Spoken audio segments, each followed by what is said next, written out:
Yeah, well, I've loved Thomas the Tank Engine since as long as I can remember, so I think that's what got me into trains. And then I've still got the very first Hornby train I ever got. It's this bright red tank engine. It still works with like these bright blue, yellow and red coaches and trucks.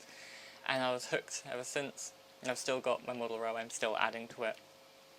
And yeah, I had some of the Hornby Thomas trains on that as well, but I've sold them on now. But yeah, hours of fun with trains. And what kind of age did you begin to play with?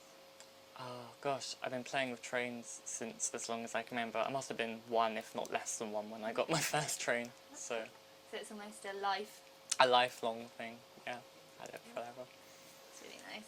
Did you construct the train sets on your own? Or? Yeah, my dad built most of them when I was little. I used to help as I grew up and started adding houses and such. But yeah, my dad did a lot of technical stuff. I just played with it. And they're electric? Yes, they're electric. But he used to wire them up because I wasn't really sure how to do it. Very dangerous. And did you play with your brother with the train sets? My brother was never really into trains. It was more my thing because he was more of a, yeah, he preferred his Lego and such, but yeah, trains are my thing. Yeah. And what are your best memories of? Gosh, I think just in the first house I grew up in where we had our train set in the attic, so just going up there with Dad and playing with trains for hours.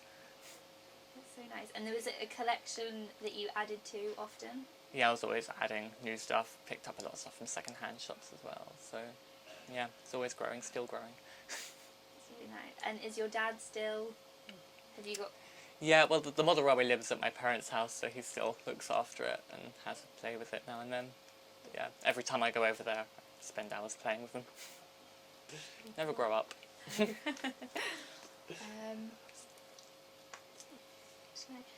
And did you ever get these trains in, like you said, second-hand condition, so they weren't always new? Yeah, there was a local shop just down the road from here where my dad's friend worked there, so we went there all the time, and I always used to buy second-hand trains. Couldn't resist buying second-hand trains from there.